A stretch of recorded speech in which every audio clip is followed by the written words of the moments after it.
교회의 본질이 무엇인가에 대해서 우리가 지난주에 함께 살펴보았습니다. 우리가 지난주에도 말씀을 드렸지만 지금까지 늘 자비하시고 공유를 베푸시기를 기뻐하시고 늘 기적을 통하여서 다른 사람들을 살리셨던 그 예수님이 지난주에는 우리가 너무 낯선 그런 예수님의 모습을 보게 되어지죠. 좀 냉정하신 예수님의 모습, 열매가 없다 그래서 그 무화과 나무를 저주하시고 뿌리채 말라 죽게 하셨던 그 예수님의 모습을 우리가 지난주에 살펴보았습니다. 이 무화과 나무는 무엇을 상징한다고 하였습니까? 그때 당시 타락한 성전을 상징한다라고 제가 말씀을 드렸죠. 예수님 당시에 예루살렘 성전은 겉모습은 화려했지만 그러나 성전으로서의 기능은 더 이상 할 수 없었고 종교 지도자들의 그런 어떤 돈벌이 수단으로 그렇게 성전이 그렇게 타락하게 되었습니다. 그래서 같은 본문을 다루고 있는 요한복음 2장에 보면은 예수님께서 그 성전을 향하여서 뭐라고 하십니까? 돌 위에 돌 하나도 남김없이 다 무너지게 될 것이다 라고 그렇게 예언을 하셨고, 실질적으로 AD 70년에 바로 이 예루살렘 성전이 로마 장군이었던 티투스 황제에 의해서 예루살렘 성전이 불타고 이제 사라지게 되어지죠. 그리고 성전 시대가 이제 마감하게 되어집니다. 배경이 있었습니다. AD 66년경에요. 몇 명의 그 그리스인들이 헬라인들이 유대교의 해당 앞에서 이교도 제사를 드리게 되어지죠. 그러니까 우리 현대 상황으로 보자면 누군가가 우리 교회 앞에서 무당들이 구술하는 거예요. 그러면 여러분들 우리가 참을 수 있겠습니까? 참을 수가 없죠. 그러니까 유대인들도 참을 수가 없었어요. 그래서 폭동이 일어나게 됩니다. 그 폭동이 이제 번지면서 유대인들과 그리고 로마인들 간의 전쟁이 AD 66년부터 시작이 되어지죠. 그 전쟁이 약 3년 정도 전쟁이 지속되다가 70년도에 이제 티투스 황제가 바로 이 유대인들을 다 이제 죽이고 예루살렘 성을 함락하면서 그때 예루살렘 성전을 다 불태워 없애버리게 되어지죠. 자, 왜 우리 예수님은 이 성전을 그냥 깨끗하게 개혁하여서 그냥 놔두시면 될 텐데 이 성전을 없애버렸을까? 첫 번째 이유는 전에도 제가 말씀을 드렸지만 성전이 성전의 역할들을 감당할 수 없기 때문에 그리 했었고요. 그러나 더 정확한 이유는 무엇이냐면 이제 진짜 성전이신 예수님께서 이 땅에 내려오셨기 때문에 이제 더 이상 그림자인 이 불완전한 이 성전이 필요가 없었기 때문에 예수님이 이제 성전의 시대가 막이 내렸다라는 것을 예수님께서 선포하신 것입니다. 자, 그런데 여러분 저를 한번 보시죠. 여러분, 예수님께서 이 성전을 내가 무너뜨리겠다라고 이 말씀을 우리는 볼 때마다 우리에게는 사실 별다른 감흥이 없습니다. 예수님께서 분노하셔서 이제 성전을 무너뜨리시나 보다라고 우리는 그렇게 이해할 수 있지만, 하지만 만약에 그때 당시 예수님의 옆에 있었던 제자들이나 유대인들이 예수님께서 이 성전을 무너뜨리겠다라고 말씀하셨을 때 이 유대인들은 어떤 마음이었을까요? 우리처럼 무덤덤하게 그 말씀을 드렸을까요? 아니면 큰 충격을 받았을까요? 아마 황당하고 큰 충격을 받았겠죠. 여러분, 유대인들과 이 성전은 어떤 관계입니까? 여러분, 우리 몸과 우리 영혼을 떼어놓을 수 없듯이 이 유대인들과 성전은 떼놓고 싶어도 떼어놓을 수 없는 그런 관계였죠. 유대인들은 어렸을 때부터 죽을 때까지 늘 이 성전을 중심으로 해서 그들은 살아왔었습니다. 결혼을 할 때도 성전에 찾아가서 제사 드리고, 아기를 낳을 때도 성전에 찾아가서 제사를 드리고, 기쁜 일이나 슬픈 일이나 또 여행을 갈 때나 여행을 다녀왔을 때에도 또 사업을 할 때에도 이들이 가장 먼저 한 일은 무엇이었냐면 항상 성전 앞에 나아가서 하나님께 제사 드리는 그 일들로 이들은 시작을 했다라는 것이죠. 그리고 나라에 어떤 위기가 오면, 전쟁이 터지면 유대인들은 가장 먼저 또 어디를 향하여 갔냐면 성전에 나아가서 하나님께 간구하고 우리를 도와달라고 하나님께 기도했던 곳이 바로 성전이었습니다. 이 성전은 유대인들이 하나님을 만날 수 있는 유일한 장소이고, 그들이 죄를 용서함을 받고 그들이 구원을 받을 수 있는 유일한 장소, 유일한 방법이 어디냐면 바로 성전이었다라는 것입니다. 그러니까 이들에게는 성전이 사라진다, 성전이 무너진다, 이들에게는 상상할 수 없는 그런 일들이었다라는 것이죠.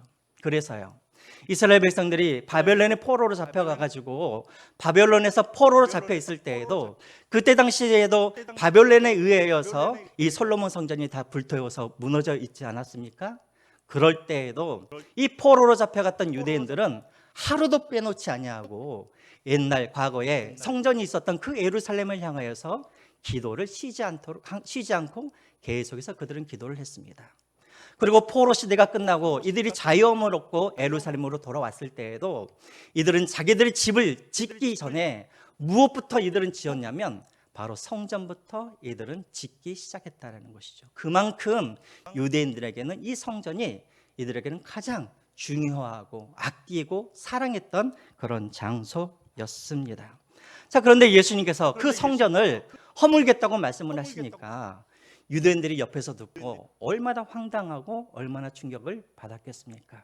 자, 그런데 여러분, 여기서 우리가 한 가지 생각해 볼 문제가 있습니다. 예수님께서 이 성전을 무너뜨리겠다고 하시는 이유가 무엇이냐면 성전이 성전의 역할을 못하고 열매를 맺지 못했기 때문에, 타락했기 때문에 분노하여서 하나님이 이 성전을 무너뜨리겠다고 말씀하셨어요. 자, 그러면 여러분, 유대인들은 그때 당시에 이 성전이 타락했다라는 것을 이들은 알고 있었을까요? 몰랐었을까요? 몰랐었을까요? 알고 있었었죠. 왜요? 이들은 매번 성전에 올라갈 때마다 우리나라 말로 하면 눈 뜨고 코 베는 그런 일들을 맨날 당하잖아요. 돈을 바꿀 때마다 제대로 바꿔주지도 않고, 또 동물을 내 동물을 가지고 갔는데 제사장들이 퇴짜를 놓으니까 할 수 없이 그 성전 앞에서 또 돈을 들여서 또 흠없는 그런 짐승을 사야 되고, 유대인들도 다 알고 있었어요. 이 성전이 얼마나 부패하고 이 성전이 종교 지도자들의 그런 돈벌이 수단이 되고 있다는 것을 유대인들도 너무나 잘 알고 있었다는 거예요.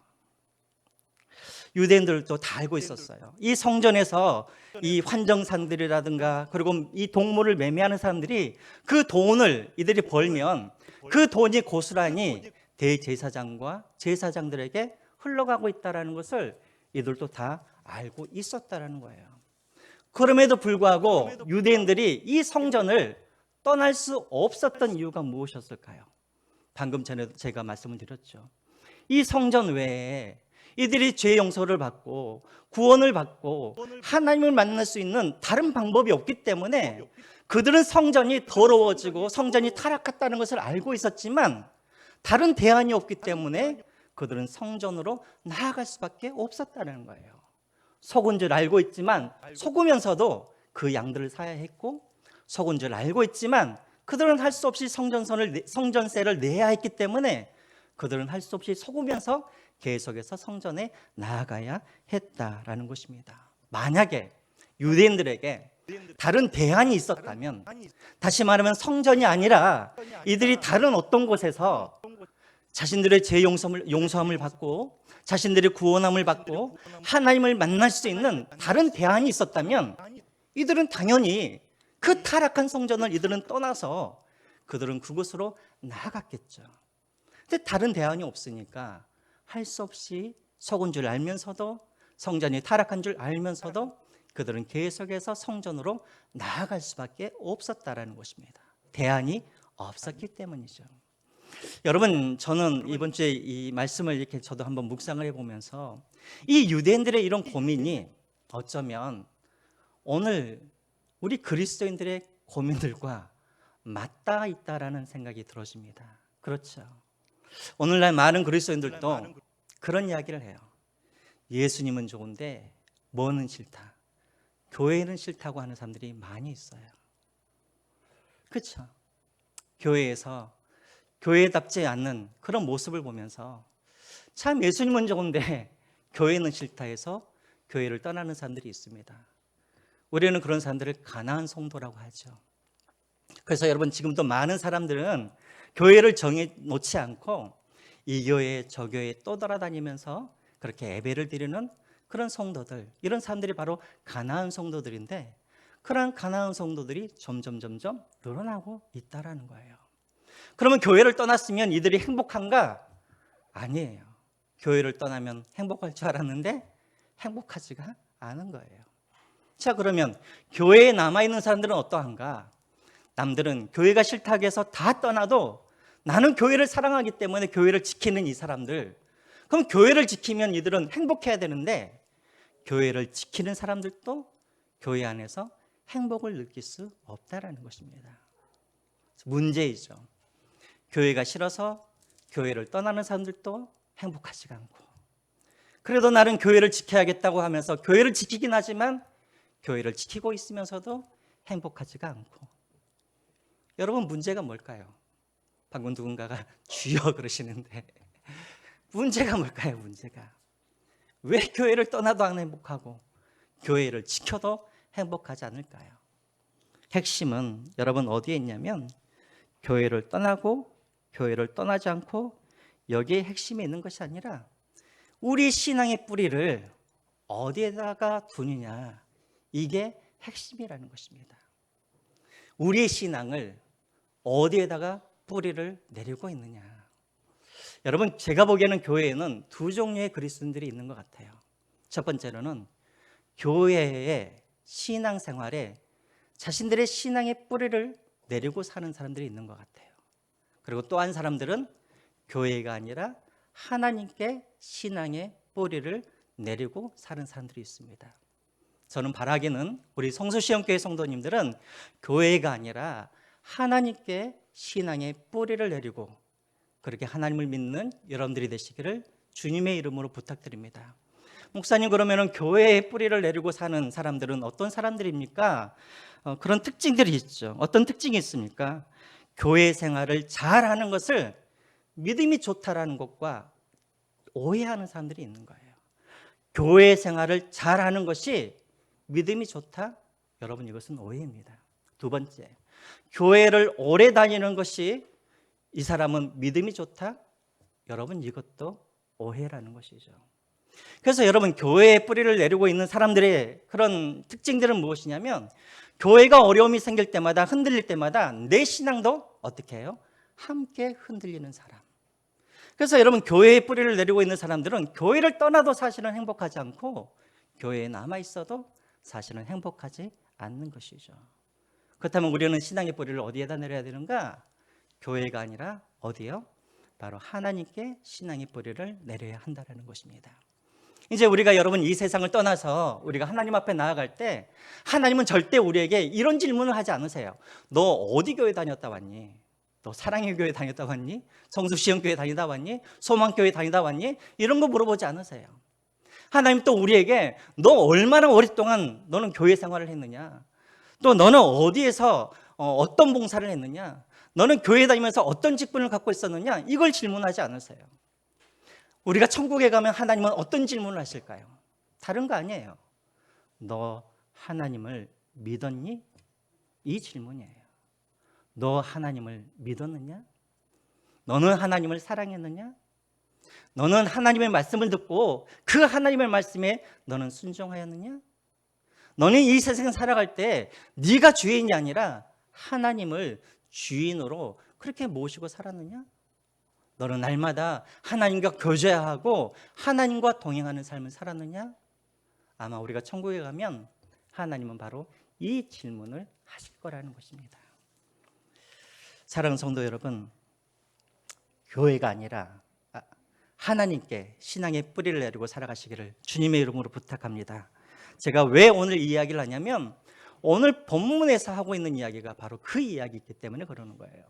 여러분 20절에 보면은 예수님이 제자들과 함께 이제 베다니에서 또 숙식 이제 하룻밤을 지내시고 다시 예루살렘으로 이제 또 올라가고 계십니다. 자, 그때 제자들이 무엇을 발견하게 되었냐면 어제 예수님께서 저주하셨던 그 무화과 나무가 뿌리채 말라서 죽어 있는 것을 발견하게 돼요.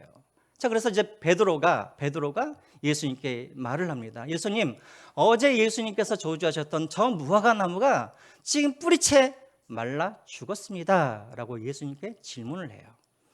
자, 그러면 여러분 저를 한번 보세요. 예수님께 이렇게 질문을 했으면 예수님은 어떻게 답을 하셔야 됩니까? 아, 그래? 뿌리채 말라 죽었어? 그래, 내 말은 하나도 땅에 떨어지지 않냐고 다 이루어질 거야 라고 이렇게 대답하는 게 맞잖아요.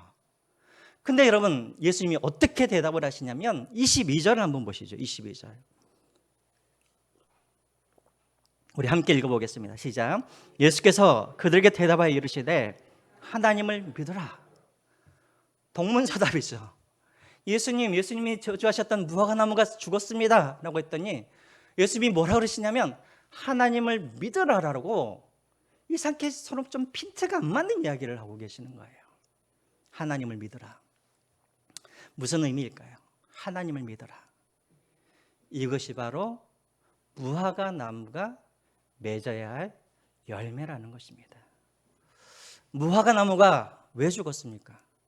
열매가 없기 때문에 죽은 것이죠. 무화과나무가 무엇을 상징한다 그랬어요? 성전을 상징한다 그랬죠. 여러분, 성전이 맺어야 할 열매는 무엇이냐면 다른 게 아니에요.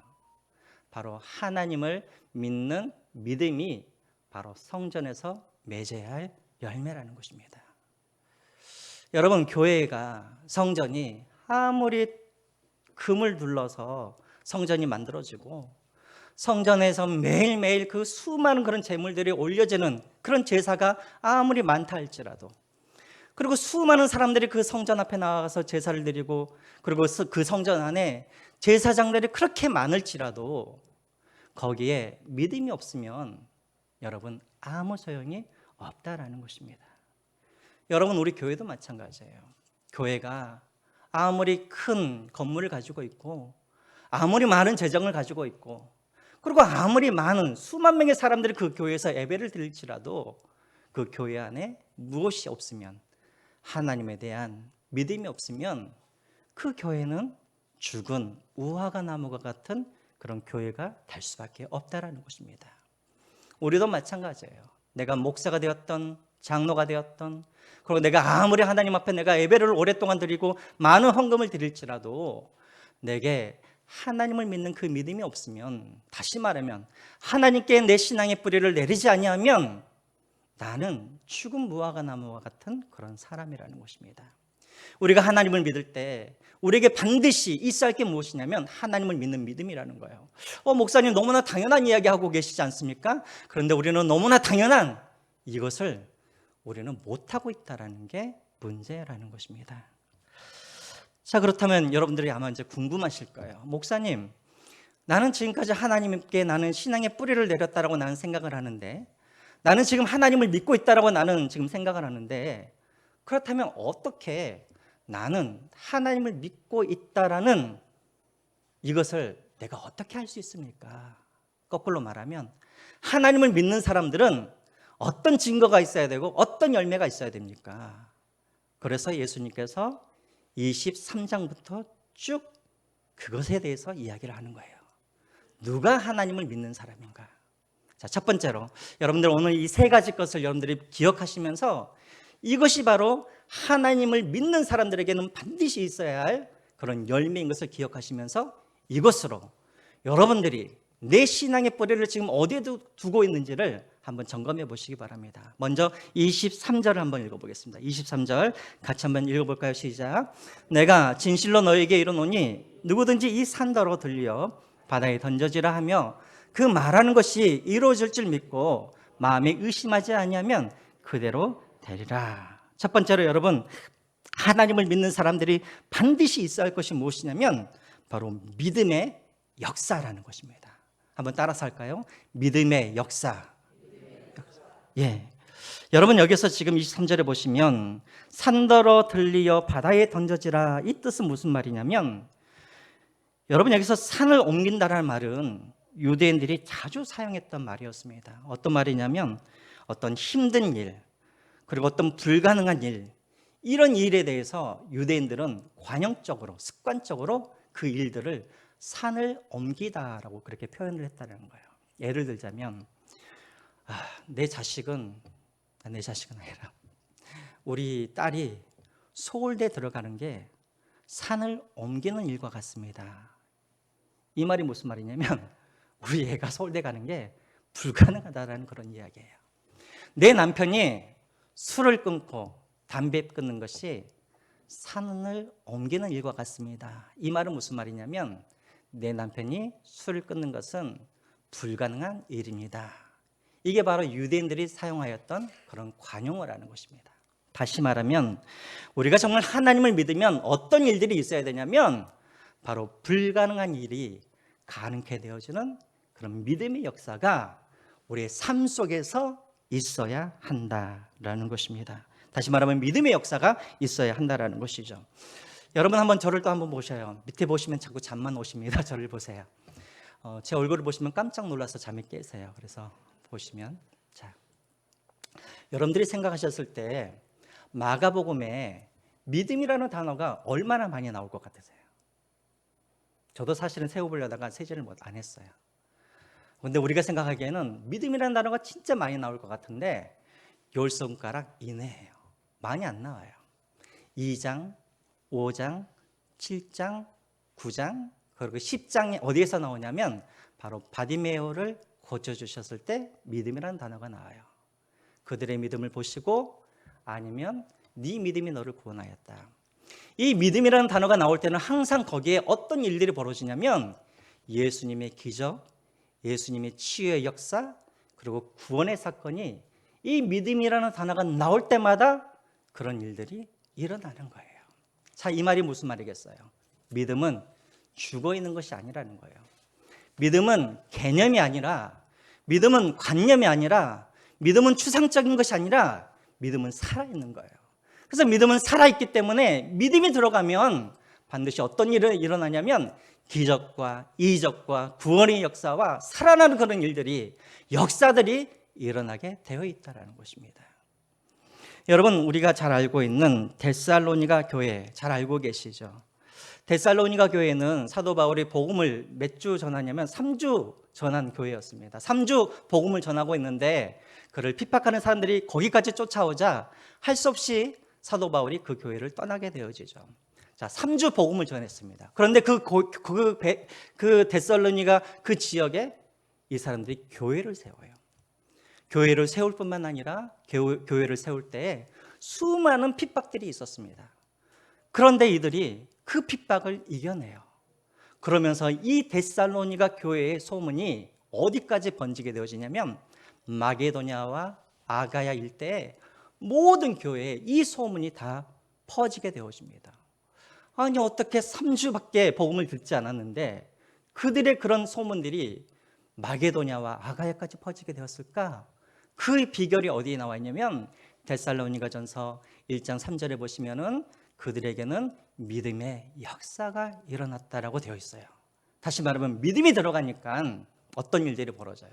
핍박이 오면은 그것을 이겨내고, 그리고 소문이 날 만큼 그러한 믿음의 역사들이 그들 안에 일어나게 됐다라는 것입니다. 여러분, 사도 바울도 마찬가지예요. 사도 바울은 어떤 사람들입니까? 사도 바울은 혈통을 자랑하고 가문을 자랑하고 지식을 자랑하고 율법을 자랑했던 사람이었어요. 그런데 그가 믿음이 들어가니까 어떻게 됩니까? 예수 그리스도를 자랑하고 십자가를 자랑하는 사람이 되어지죠. 과거에 믿음이 없을 때는 이방인을 개처럼 여겼던 그 유대인 중에 유대인이었던 이 사도 바울이 이제는 이방인의 사도가 되어서 그들을 사랑하고 그들에게 복음을 전하는 사람이 되어집니다. 어떻게 그런 변화가 일어났을까요? 그 안에 믿음이 들어가고 믿음의 역사가 일어나니까 그런 일들이 일어났다는 것입니다. 또 여러분, 사도 바울은 어떻습니까? 죽은 자를 살려내죠. 그렇죠? 그리고 사도 바울의 그런 입었던 앞치마를 만지기만 하면 사람들의 병이 어떻게 되었습니까? 나음을 받았죠. 어떻게 그런 일들이 일어납니까? 사도 바울에 무엇이 있었기 때문에 믿음이 들어가고 믿음의 역사가 일어나니까 그런 일들이 일어났다라는 것입니다. 여러분, 하나님을 믿으면 반드시 이런 믿음의 역사가 일어나는 거예요. 여러분, 우리도 마찬가지입니다. 우리 안에 진짜로 믿음이 들어오면 내 마음의 주인이 바뀝니다. 세상을 바라보는 내 눈이 달라집니다. 내가 의지하는 것들이 달라집니다. 나의 인격이 예수님의 인격으로 바뀌어지고 나의 말투가 변하게 되어지고 사람을 대하는 나의 태도가 바뀌어지는 거예요. 또 내 아내와 내 남편과 내 자식들을 대하는 태도가 달라지고 물질이 달라지고 바라고 구하는 것들이 달라지고 소망이 달라질 수밖에 없는 거예요. 왜요? 믿음이 내 안에 들어왔기 때문에 그 믿음이 역사하게 되어지면 나의 모든 것들이 다 바뀌게 되어진다라는 것입니다. 그럼 여러분 반대로 내가 예수님을 믿는다고 그러는데 내 인생 가운데 변화가 하나도 없어요. 예수님을 믿기 전에나 예수님을 믿고 난 후에나 내 말투 하나 변하지 아니하고 사람을 대하는 나의 태도도 똑같고 소망하는 것도 똑같고 물질을 대하는 태도도 똑같고 기도하는 것도 똑같고 다 똑같아요. 다시 한번 점검해 봐야 돼요. 나의 신앙이 교회에 뿌리를 두고 있는지 아니면 하나님께 뿌리를 두고 있는지 우리는 이것으로 우리를 한번 점검해 볼 필요가 있다는 것입니다. 첫 번째로 뭐가 있어야 된다고요? 믿음의 역사가 있어야 됩니다. 두 번째로 무엇이 있어야 되는가? 하나님께 믿음의 뿌리를 내리는 사람, 신앙의 뿌리를 내리는 사람, 하나님을 정말 믿는 사람에게는 이런 역사가 일어납니다. 두 번째로 기도에 응답이 있는 삶을 살게 된다는 것입니다. 여러분 24절을 우리 또 같이 한번 24절 한번 읽어보겠습니다. 시작. 그러므로 무엇이든지 기도하고 구하는 것은 받은 줄로 믿으라. 그리하면 너희에게 그대로 믿으리라. 아멘. 여러분 저를 보세요. 여러분 하나님을 믿으십니까? 정말 믿으세요? 그러면 여러분들에게 반드시 있어야 할 게 무엇이냐면 기도의 응답이라는 열매가 우리에게 있어야 된다는 것입니다. 여러분 볼펜이 있는 분들은 한번 동그라미를 한번 쳐보세요. 24절에 보시면 중요한 네 가지 동사가 나옵니다. 중간에 보시면 기도하다, 거기다 한번 동그라미 쳐보세요. 기도하다. 두 번째로는 구하다, 한번 동그라미 쳐보세요. 세 번째로는 받다, 받다라는 데에다가 한번 동그라미 쳐보세요. 잘 따라오고 계세요? 따라오고 계십니까? 자, 네 번째로 믿다라는 데 여러분 동그라미를 한번 쳐보세요. 이게 바로 그 구절에 나와 있는 동사예요. 기도하다, 구하다, 받다, 믿다. 그런데 여러분 특이한 게 있어요. 기도하다, 구하다, 믿다. 기도하다, 구하다, 믿다라는 이 단어는 문법으로 보면 현재형을 사용해요. 현재형. 자, 그러면 퀴즈를 한번 낼게요. 기도하고 구하고 믿는 것은 현재형이라 그러면 받는 것은 문법상 어떤 시제를 사용한 게 맞아요? 미래형을 하는 게 맞죠. 왜? 지금 기도했으니까 미래에 주실 거니까. 근데 여러분 이 받다라는 이 시제는 미래형이 아니라 과거형으로 되어 있어요. 받았다로 되어 있어요. 받았다. 희한하죠. 무슨 말이에요? 하나님은 우리가 기도하기 전에, 우리가 구하기 전에 하나님은 뭐 하시는 분이에요? 우리의 기도를 응답해 주시는 분이라는 거예요. 여러분 이것은 제 말이 아니라 여러분 이사야서 65장 24절에 나와 있는 말씀입니다. 한번 보여주실까요? 이사야서 65장 24절 말씀 우리 같이 한번 읽어보겠습니다. 시작. 그들이 부르기 전에 내가 응답하겠고 그들이 말을 마치기 전에 내가 들을 것이며. 이것이 바로 하나님의 말씀인 거예요. 자, 이것이 여러분 그 대표적인 모델이 있죠. 누구입니까? 여러분들이 잘 알고 있는 다니엘 10장 12절을 한번 보시면 똑같은 이야기가 나와요. 다니엘 10장 우리 12절 말씀 우리 같이 한번 더 읽어볼까요? 시작. 그가 내게 이르되 다니엘아 두려워하지 말라. 내가 깨달으려 하여 내 하나님 앞에 스스로 겸비하게 하기로 결심하던 첫날부터 내 말이 응답을 받았으므로 내가 내 말로 말미암아 왔느니라. 예. 다니엘이 하나님 앞에서 세일 동안 21일 동안 하나님께 기도를 했습니다. 금식 기도를 했습니다. 자, 그런데 그 기도가 끝나는 21일째에 하나님의 천사가 다니엘을 찾아와서 이렇게 말을 합니다. 다니엘아, 네가 기도하기로 결심한 그 첫날에 하나님은 이미 너의 기도에 뭐 하셨다고요? 응답하셨다라고 말을 하는 거예요. 여러분 이것이 바로 기도의 원리인 거예요. 여러분 우리 하나님은 우리가 기도할 때 이 사람의 기도를 얼마나 열심히 했는지, 이 사람의 기도를 얼마나 오랫동안 간절히 기도했는지 그것을 보시고 응답을 하실지 안 하실지 결정하시는 것이 아니라 우리가 하나님 앞에 기도하기로 결심하고 무릎을 꿇는 그 첫날에 하나님은 이미 우리의 기도에 응답해 주시는 하나님이시라는 것입니다. 다니엘이 21일 기도를 다 한 후에 하나님이 보시고 아니 21일 동안 금식한다고 그랬는데 어디 한번 보자. 물을 마셨나 안 마셨나 보자. 이렇게 하셔서 응답을 해주시는 것이 아니라 기도하기로 한 첫날에 하나님은 그의 기도에 응답해 주셨다는 것입니다. 이 말이 무엇입니까? 우리 하나님은 반드시 하나님을 믿는 자들에게 기도에 뭘 해주신다는 거예요? 응답해 주시는 하나님이라는 것입니다. 그러면 여러분, 정말 여러분들이 하나님을 믿으신다면, 정말 여러분들이 살아계신 하나님을 믿는다면 여러분들의 삶 가운데 기도의 응답이 있어야 하는 거예요. 그런데 문제는 무엇이냐면 우리가 기도를 안 하는 게 문제죠. 왜요? 바빠서 못합니까? 시간이 없어서 못합니까? 기도할 장소가 없어서 기도 안 합니까? 왜 안 하죠? 믿음이 없기 때문에 기도를 안 하는 것이죠. 정말 믿음이 있으면 장소가 무슨 소용입니까? 시간이 무슨 핑계거리입니까? 그 자리에서 기도하는 것이죠. 문제는 무엇이냐면 믿음이 문제라는 것입니다.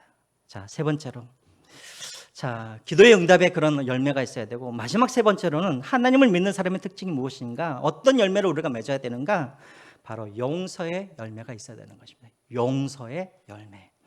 우리 25절 마지막으로 우리 한번 같이 읽어보겠습니다. 25절 시작. 서서 기도할 때 일거든 용서하라. 그리하여야 하늘에 계신 너희 아버지께서도 너희 허물을 사하여 주시리라 하시니라.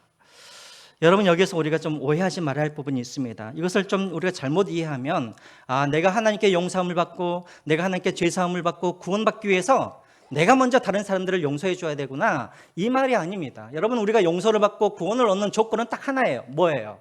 예수 그리스도를 믿는 이것뿐이죠. 예수 그리스도를 믿어야 우리가 용서함을 받고 예수 그리스도를 믿어야 우리가 구원을 받아요. 그럼 지금 이 말은 무엇이냐면, 이 말의 뜻은 무엇이냐면, 예수 그리스도의 십자가의 은혜와 그리고 하나님께 용서를 경험하는 사람들은 당연히 어떤 사람으로 바뀌어야 되냐면 다른 사람들을 용서하는 사람으로 바뀌어져야 한다는 거예요. 하나님을 진심으로 믿는 사람은 기도할 때 자신만을 위해서 기도하는 것이 아니라 나에게 잘못한 그 사람을 하나님, 내가 용서할 수 있도록 주여 내게 은혜를 베풀어 주시옵소서, 다른 사람들을 용서할 수 있도록 기도할 수 있는 사람, 이런 사람으로 바뀌는 게 바로 하나님을 믿는 사람들의 특징이라는 것입니다. 여러분, 이 말씀에 대해서 정확하게 말씀하고 있는 부분이 바로 마태복음 18장, 여러분 다 알고 있는 말씀이죠. 1만 달란트 빚을 진 사람, 그 이야기 잘 알고 계시죠? 여러분, 1만 달란트면 얼마입니까? 얼마? 제가 또 집에서 한번 두드려 봤더니 한 2조 원 정도 됩니다. 2조 원. 얼마 안 되죠, 뭐. 2조 원의 빚을 진 사람, 갚을 길이 없는 것이죠. 불가능하죠. 그러니까는 그 주인이 어떻게 합니까? 갚을 길이 없으니까 그냥 면제해 줄 수밖에 없는 것이죠. 자, 그리고 면제함을 받은 그 사람이 이제 집으로 돌아가는데 중간에 누구를 만납니까? 자기에게 100데나리온 빚진 사람. 여러분, 100데나리온이면 얼마 정도 되냐면 약 1,000만 원에서 2,000만 원 정도 돼요. 물론 이것도 여러분 작은 돈은 아니죠. 1,000만 원에서 2,000만 원. 그지만 2조 원에 비하면 1,000만 원, 2,000만 원은 사실은 돈도 아니죠. 그런데 이 사람이 어떻게 합니까? 그 사람을 용납해 주는 것이 아니라 그 사람이 갚을 때까지 옥에다가 가두어 버리죠. 그 소식을 들은 그 주인이 다시 이 사람을 불러서 뭐라고 합니까? 여러분, 18장 우리 32절과 33절을 한번 보겠습니다. 32절과 33절.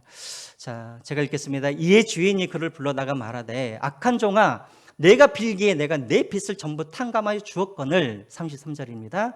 네가 너를 불쌍히 여김과 같이, 내가 너를 불쌍히 여김과 같이 너도 내 동료를 불쌍히 여김이 마땅하지 아니하냐 하고 라고 되어 있습니다. 여러분, 33절에 중요한 단어가 나옵니다. 마땅이라는 단어, 마땅히. 여기서 말하는 마땅이라는 이 단어는 헬라어로 데이라는 단어를 사용하는데, 이 말은 무슨 말이냐면 반드시 그렇게 해야 한다는 거예요. 다시 말하면 해도 되고 안 해도 되는 것이 아니라 반드시 그렇게 해야 한다는 것입니다. 다시 말하면 내가 너를 불쌍히 여겼기 때문에 너도 다른 사람을 반드시 뭐 해야 돼요? 불쌍히 여겨야 된다는 거예요.